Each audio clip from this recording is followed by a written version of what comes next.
भी चित्र बनाया।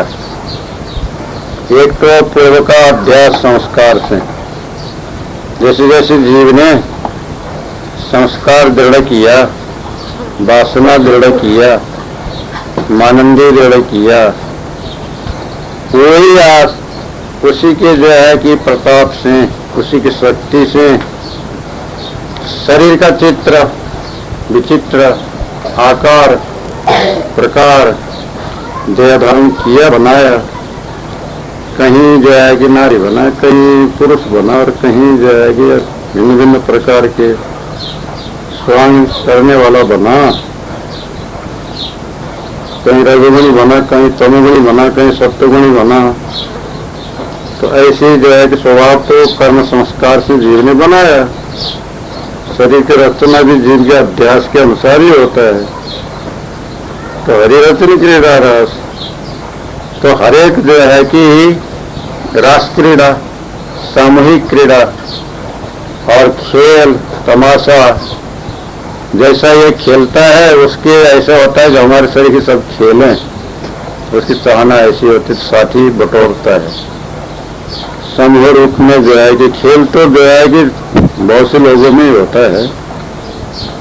तो उसको जो है कि क्रीड़ा रास, रास क्रीड़ा का रचना किया, सामूहिक खेल। तो सामूहिक खेल में जो है कि सब पसंद होने लगे। तो एक तो जो है कि जैसे हरि ने रचना किया करके जो है कि पहला रास क्रीड़ा रचना करने वाले कृष्ण जी हुए। यही जो है कि शारदीय पूर्णिमा को, अगस्त शुक्ल पूर्णिमा में गोपिकाओं के साथ में जो है कि रात भर नाची गाए, हाथ बांध करके चक्राकार जो है कि खेल रचना किया। तो उसको रास क्रीड़ा नाम रखा। तो कृष्ण जी ने शुरू किया, और उसके बाद में फिर जो है कि तब से चलते ही आ रहे। कृष्ण के जो है कि कृष्ण लीला करने वाले या सुन रहे हैं, ऐसे करना चाहिए करके। तो गरबा नृत्य कहते इधर ऐसे रास क्रीड़ा को गुजरात में हाथ बांध करके एक तो एक में हाथ पकड़ करके जो है चक्रा गोलाकार नाचने का। ये कहीं भजन गाना, कहीं कीर्तन करना, कहीं विषय का गाना गाना, ऐसे ही जो है कि जिसका जैसा भावना है, ऐसे जो है क्रीड़ा रास रचना की। अब उसमें से जो है कि भिन्न भिन्न प्रकार के पोशाक, भिन्न भिन्न प्रकार के जो है कि स्वांग, आवाज, गाना बजाना, सब होता है। तो ऐसे जो है कि हरि ने रचना किया, भक्तों ने रचना किया। ज्ञानी लोगों का रास क्रीड़ा अलग, कर्म का रास क्रीड़ा अलग, विषयी लोगों का रास क्रीड़ा अलग, उपासकों का रास क्रीड़ा अलग है, योगी लोगों का रास क्रीड़ा अलग। ऐसी विभिन्न प्रकार का रास क्रीड़ा है। तो जैसे जैसे जो है कि उनके हरि भीतर बैठ गया, जैसे जैसे भावना, जैसे जैसे जो है कि दृढ़ता हुआ, वैसे वैसे जो है कि रास क्रीड़ा। खेल को ही क्रीड़ा कहते हैं। रास जिसमें जो है कि जिसको जो रुच गया वही रास है। जिसको जो रास आया, रास क्या है? रस आया, अच्छा लगा, स्वाद आया, प्रीति लगा, मजा आया, आनंद आया, मन प्रफुल्लित हुआ, मन रम गया। तो उसी को जो है कि वो दिल लगी कहते, जिसमें दिल लग गई सो दिल लगी हो गई। कहीं हंसने का, कहीं बोलने का, कहीं खाने का, कहीं खिलाने का, कहीं नाचने का। अब जिसके जहां पर लग गई उसी में सुख मान लिया। तो ऐसी रचना किया, जीवन ने रचना किया। व्यवहार का, परमार्थ का, हर जगह का एक एक जो है कि अपना रचना अपने कर दी। तो ये तो जो बंधन का कारण हो गया, चाहे इधर नाचो चाहे उधर नाचो, कैसे भी ना है तो दोनों ओर का बंधन है। अब जय में इच्छा भूल गए कि ऐसी बुद्धि के पास, अब इसमें नहीं भूलना। ये आवागमन में नहीं जाना, बड़ी देरी गई देव, ऐसी यात्रा तो सभी कर रहे हैं। मैं भी उसमें जो है कि चाहना करता हूं, मुझे भी चढ़ा रहे हो उस झूले पर, ये तो सब कह रहे हैं, हमको नहीं चाहिए। और कहने आ गए तो आप हमको नहीं झूलना, हमारे पीछे मत पड़ो। ऐसी बुद्धि के पास, किसके पास है? अब ऐसा कौन कहेगा कि मेरे पास है? ऐसा कोई कह के आ सकता है? कबीर साहब बोल रहे किसके पास है? अब लाखों करोड़ों में बैठे हो तो मेरे पास में ऐसी बुद्धि है कहने को तो नहीं ही आए। अब वो बुद्धि है नहीं है, फिर परीक्षा भी तो होगा ना। ऐसा कह के सामने आ गए, अब फिर ललचाई दृष्टि से देखता है तो बुद्धि कहां है? कहने पर भी नहीं है। अब ललचाई दृष्टि से न देखिए, चाहना ही न हो, मानना ही न हो, बिल्कुल दूर हो सचमुच ही, तो वो तो पूरा समझदार ज्ञानी बन गया होगा, उसी पास होगा। कबीर साहब के निर्णय से ऐसी बुद्धि जो है कि तो कबीर साहब के पास में है, दूसरे किसी के पास में नहीं है। अब कोई जिज्ञासु उनके पास में आ गया तो उसके पास में होगा। कोई आ गया तो वो तो पूछ रहे हैं, भाई तुम किसी के पास में हो क्या ऐसा जिसको झूलने की? किसके पास में ऐसी बुद्धि? के पास बताओ, किनके किसके पास में है? सभी अनेक चित्र विचित्र बना करके जो है कि हरि ने क्रीड़ा रास क्रीड़ा रचना किया।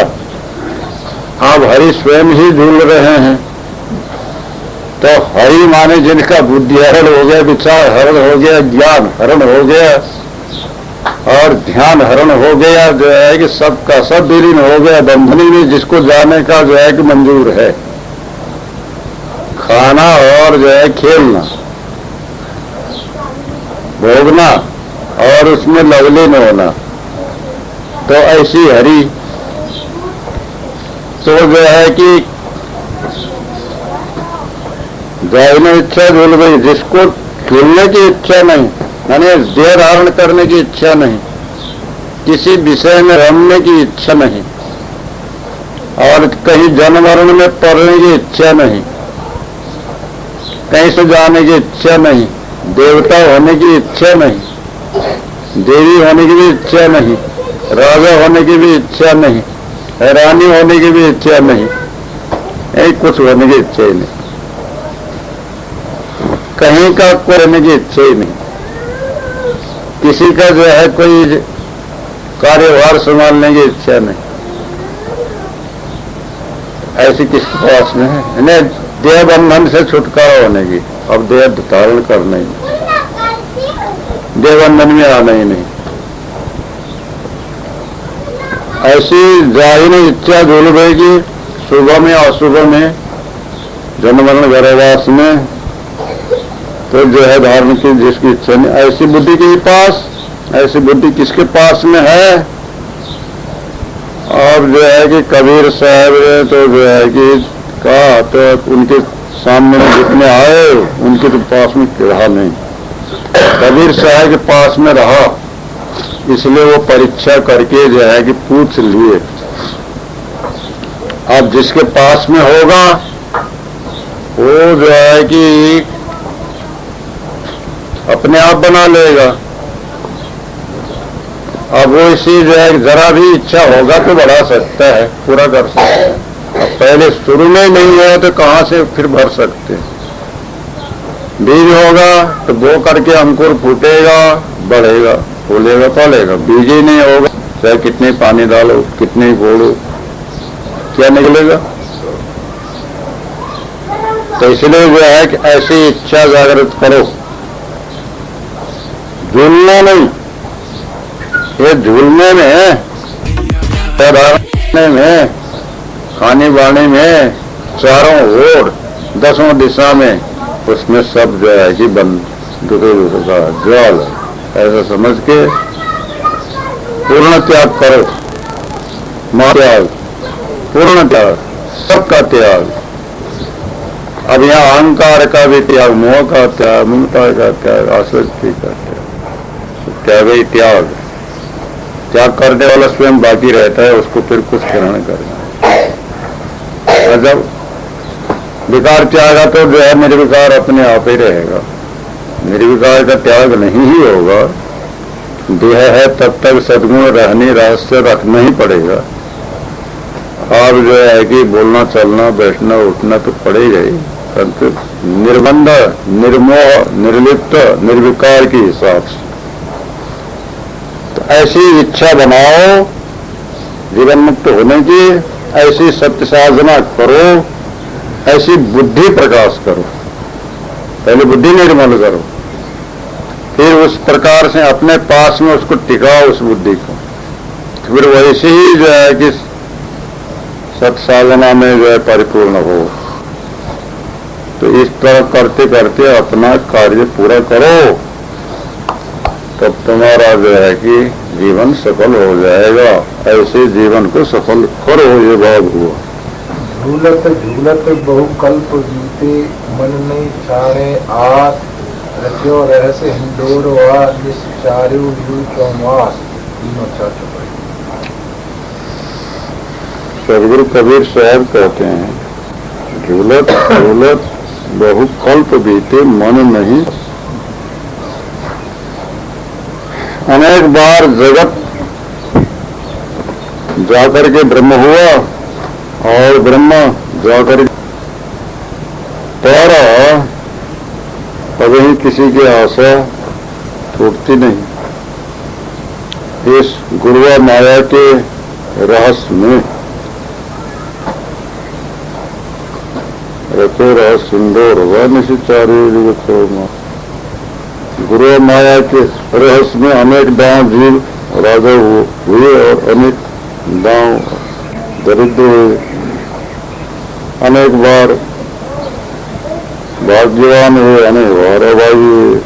और स्त्री माया के रहस्य में अनेक बार गाय हुए, अनेक बार कुत्ते हुए।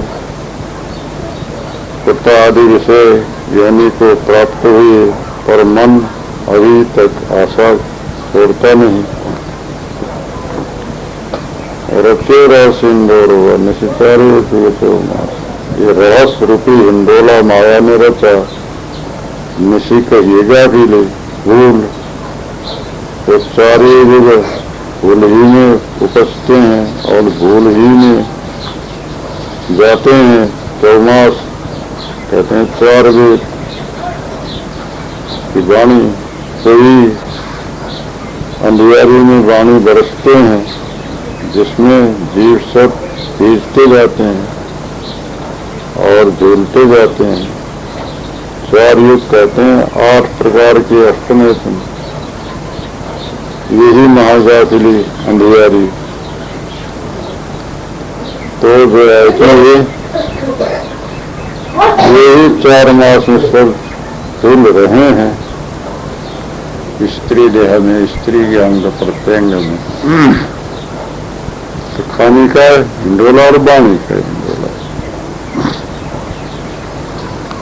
झूलते झूलते बहुत कल्प बीते। कल्प माने क्या है? ब्रह्मा के एक दिन को ये कल्प कहते हैं, जिसमें जो है कि सत्य त्रेता द्वापर कली 71 बार बीत जाता है चतुर्युग। ऐसे कल्पना का जो है गणना है। तो एक एक दिन ब्रह्मा के एक एक कल्प हो तो जो है कि 71 चतुर्युगी बीत जाए तो मैंने असंख्य है। तो कल्पना का ही गणना है तो असंख्य अनेक अनेक जन्म जो है झूलते झूलते, यानी जन्मते मरते गर्भवास में जाते, शरीर धरते छोड़ते, बहुत जन्म बीत गए। बहुत जन्म बीत भी गया तो मन नहीं छोड़े आशा। आज तक भी वो मन आशा नहीं छोड़ता, तृष्णा नहीं छोड़ता। माया मरे न मन मरे, मरी मरी जात शरीर, आशा तृष्णा ना मरे, कही गए सत्य कवि। तो ऐसे जो है कि मन नहीं छोड़े आस, आशा छोड़ता नहीं मन, आशा ही बनाए रहता है, तृष्णा ही बनाए रहता है, मोह ममता ही बनाए रहता है। जब तक आशा तृष्णा मानंदी ममता आसक्ति अध्यास बना रहे, जन्म मरण गर्भवास लगा ही रहेगा, देह बंधन भी बना ही रहेगा, वो नहीं छूटेगा। तब रहस्य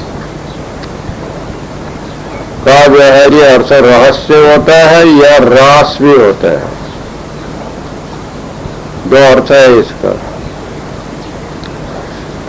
रहस्य को रचना कर दिया हिंडोला के, हिंडोला में जो है झूलने का आनंद का जो रहस्य है, रास है और उसका रस है, ऐसा रचना कर दिया कि अब उसको जो है छोड़ा नहीं जाता। दिन में झूलता है, रात में झूलता है, 4 युग में झूलता है, 4 मास भी झूलता है, 4 दुनिया 8। तो जो है कि 8 प्रकार के विषय भोगों में, 8 प्रकार के जो है कर्म कांड में, कर्म मार्ग अष्ट प्रतिमा पूजा में, और जो है कि नवधा भक्ति में, अष्टांग योग में, सप्त जो है कि ज्ञान भूमिका में, ये सब है। 4 मास, 4 महीना, 4 वेद की वाणी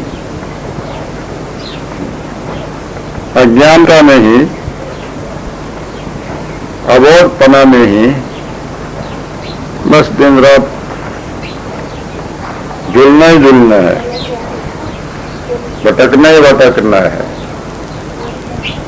और उसमें रमना ही रमना है, छूटना नहीं है। कभी छूटने का इच्छा ही नहीं होता है। किसने रचना किया? तो ये जीव ने अपने आप ही रचना किया, और भी गुरुआ लोगों ने जो पहले भूलते गए उन्हीं लोगों ने रचना किया, पीछे वाले भी वही भूलते ही जा रहे हैं, छूटने का इच्छा ही नहीं होता है।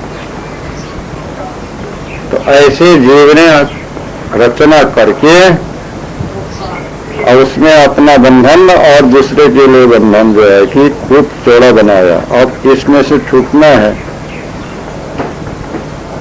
इसमें से छूटने के लिए पहले तो जानकार बनो, समझदार बनो,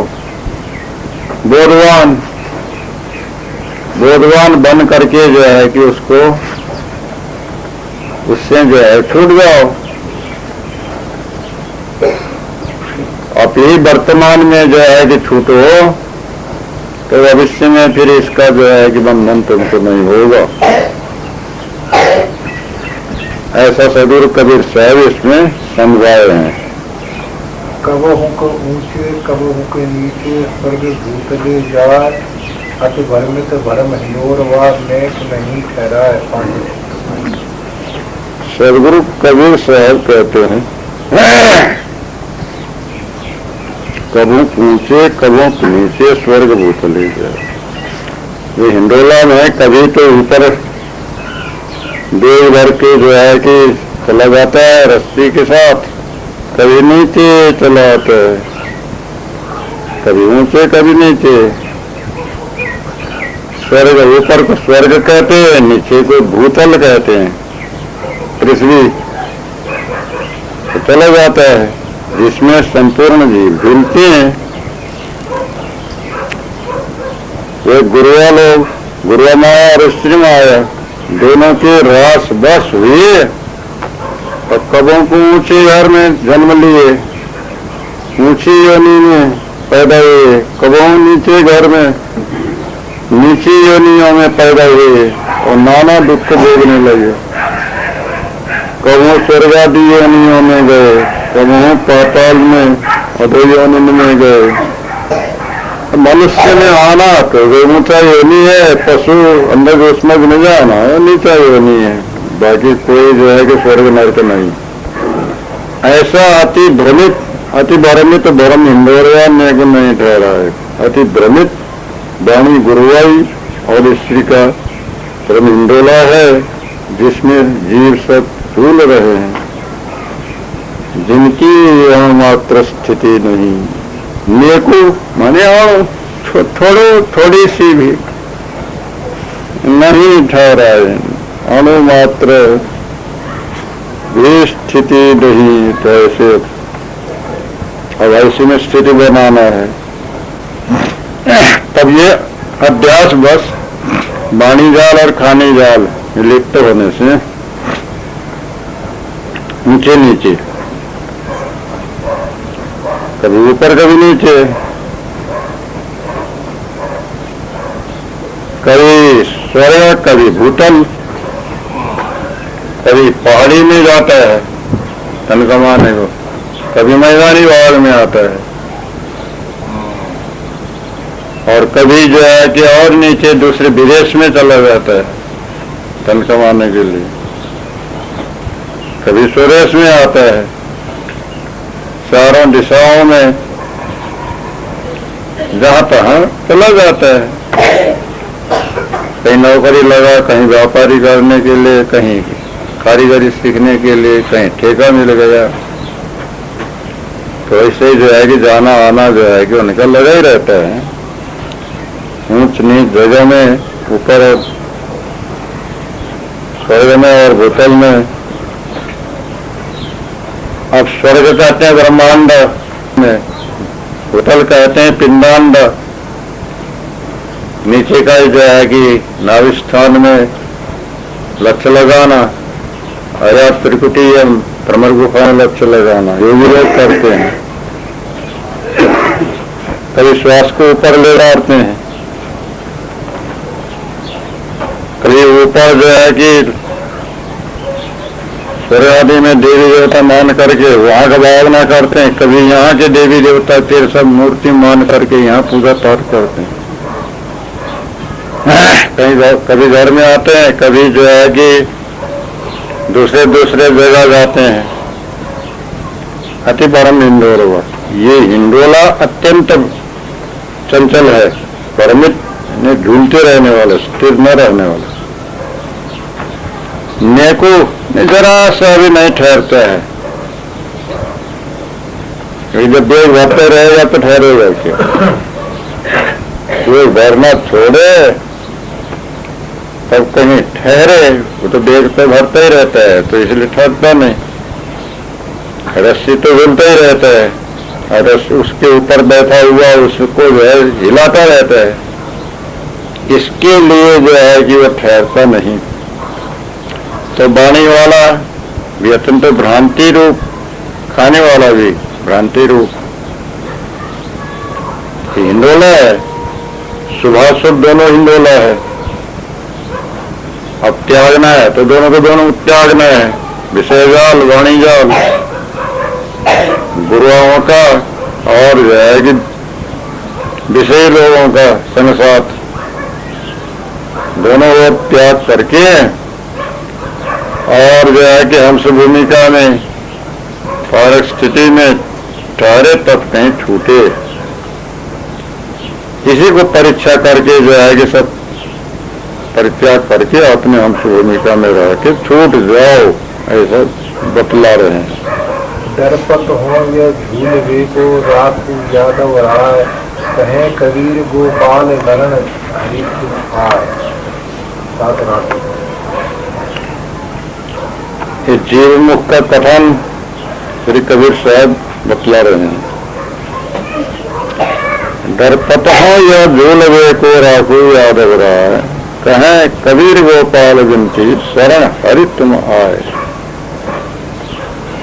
दो हिंडोला है। अब ये अवोध जीव क्या कहते हैं? ये जगत के महादुख और गर्व, ये आत्मा का दुख और नाना वाणी का त्रास देख करके जीव तप्त होके बोलते हैं, दर्पतों या झूल वे। जीव त्रिवरी ताप में तप्त होके दूसरा कर्ता निश्चय किया, मालिक मान लिया भगवान, और बोलने लगा कि हे भगवंत, हे गोपाल, हे यादव राय, हमारी विनती सुनो। हम दीन लाचार तुम्हारी शरण में आए। डरता हूं, ये झूले से मैं डरता हूं। मेरा रक्षा करो, बचाव करो। ये जो है कृष्ण जी, ये यादव जी, यादवों के राजा, मुझे लगे बचाओ। हम दीन लाचार तुम्हारी शरण आए। कहे कबीर गोपाल विनती शरण हरि तुम्हारी। ये प्रपंच झूले से हम बहुत डरते हैं। हमारे को रक्षा करो। हम तुम्हारी शरण में हैं, हमारे को आवागमन से बचाओ। ऐसा वो प्रार्थना करता है वो जीव। तो डरता हूँ वह झूले को काकू यादव राय। तो यहाँ किसी जो है कि यादव राजा कहीं कृष्ण की, राम कहीं विष्णु से प्रार्थना करने की जरूरत ही है। जाना गुरु की शरण में। प्रत्यक्ष गुरु है, बोधदाता, विचारदाता, वैराग्य परिपुष्ट करने वाले। और हमारे लिए जो है कि पथ प्रदर्शक तो वही हैं। तो उनके लिए जाना तो कहना है, हे सदगुरुदेव, हम आपके शरण में आए हैं, हमारा रक्षा आप ही करो। आपको छोड़ करके हम किसी से प्रार्थना नहीं करेंगे। जो कभी किसी को देखा ही नहीं, कोई है ही नहीं, उसकी प्रार्थना करने से हमको क्या फायदा होना है। आप स्वयं प्रत्यक्ष मौजूद हैं, बोध भी दे रहे हैं, युक्ति भी बता रहे हैं और ऐसा भी कर रहे हैं। तो आप ही जो है सतमार्ग बतलाओ। आप ही पथ प्रदर्शक, आप ही गुरु हैं, आप ही जो है कि हमारे रक्षक हैं। मैं जो है कि ये जनवरण गर्भवास के झूला से डरता हूं, 84 योनियों के दुख से मैं डरता हूं। और इससे मैं मुझे छुड़ाओ, छुटने का उपाय बताइए। तब जो है कि कहें कबीर साहब जो है कि दूसरे कथन बता रहे हैं तो अपना निर्णय भी कहते हैं। तब किसी गोपाल से तो विनती नहीं कर रहे हैं कबीर साहब। गो को पालन करने वाले कोई जो है कि कृष्ण से विनती नहीं कर रहे हैं। अब यहाँ गोपाल कौन होता है? तो गो कहते हैं इंद्रियों को पालन करने वाला चेतन होता है, हृदय में रहने वाला, जिसने शरीर बनाया, जिसने इंद्रिय बनाया, जिसने मन बनाया, बुद्धि बनाया, चित्त बनाया, अहंकार बनाया, प्राण बनाया, प्रकृति बनाया, वो शरीर का मालिक स्वयं चेतन है। गोपाल तो इंद्रियां है, मन, बुद्धि, चित्त, अहंकार है। इसका पालन कौन करता है? तो भीतर बैठा हुआ चेतन कहता है, जो हृदय में बैठा है, रोम रोम को प्रकाश कर रहे हैं, वो अविनाशी। तो वो उसका जो है कि प्रकाशक है। तो अब उसी की जो है कि गुरु से कहना है कि विनती तो गुरु से किया जाता है, संत महात्मा से किया जाता है। अब जो है ही नहीं उससे क्या विनती करेंगे? वो सुनेगा क्या? सुनने वाले तो जो कान वाले हैं, हमारे प्रदर्शक हैं, बोध दाते हैं, वही उन्हीं से कहा जाता है, वही सुनते हैं, वही जो है कि सहायता करते हैं, मध्यम मार्ग बतलाते हैं। तो ये गुरुदेव, मैं जो कुछ विनय करता हूं, मैं अपने आत्मा का जो है कल्याण चाहता हूं। मैं आपकी ही शरण में आया हूं, हमारे लिए आप ही हरि हैं, आप ही जय विष्णु है, आप ही मुक्तिदाता हैं। अज्ञान, अंधकार, आसक्ति, ब्रह्म को हरण करने का शक्ति आप ही में है। इसलिए हमने आपको ही जो है रूप में माना। तो हम आपके शरण में आए और दूसरे किसी जो है को हम जानते नहीं, जो है नहीं, उसका क्या शरण हो सकता है? आपके शरण में हम आए। हम आप जो है कि हमको बोध दीजिए, विचार बताइए, निश्चय बताइए, किस युक्ति से, किस प्रकार से, किस साधन से हमारा उद्धार होगा, हमारा कल्याण होगा। वो युक्ति आप बतलाइए। अब आपके कहे अनुसार हम साधना करेंगे, चलेंगे, ऐसे पुरुषार्थ करेंगे और वर्तमान में ही जो है कि अपने जीवन कल्याण करेंगे। तो सदगुरु बतलाते ही हैं, सब मिथ्या आनंदी छोड़ो, अपने स्वरूप के बाहर का जितने भी है भ्रांति छोड़ो, और जो है कहीं के भी आसक्ति, मोह, ममता, लोभ, काम, क्रोध का जो है विकार मत रखो। आनी बानी जाल से जो है कि अलग हो जाओ, निर्लिप्त हो जाओ, अपने आप में संतुष्ट, शांत, निर्भ्रांत बनो, अपने ही स्वरूप में स्थिर रहो, तो तुमको जो है कि फिर और कहीं जाना नहीं है, कहीं आना नहीं, और कोई चीज प्राप्त करना नहीं। आशा आसक्ति में ममता से रहित होना है। ऐसी स्थिति बना करके निर्बंध बन जाओ। तो ऐसी स्थिति करेगा तो जरूर भी वो भवबंधन से छूट जाएगा। ऐसा ये जो है कि 2 हिंडोला की आखिरी तक में कहने का भाव हुआ। हिंडोला 3। लोभ मोह के खंबा दो, मन से रचो है हिंडोर, झूलई जीव जहान, जहां लग कितहु न देखो किसी थो एक सुख। अब तीसरा हिंडोला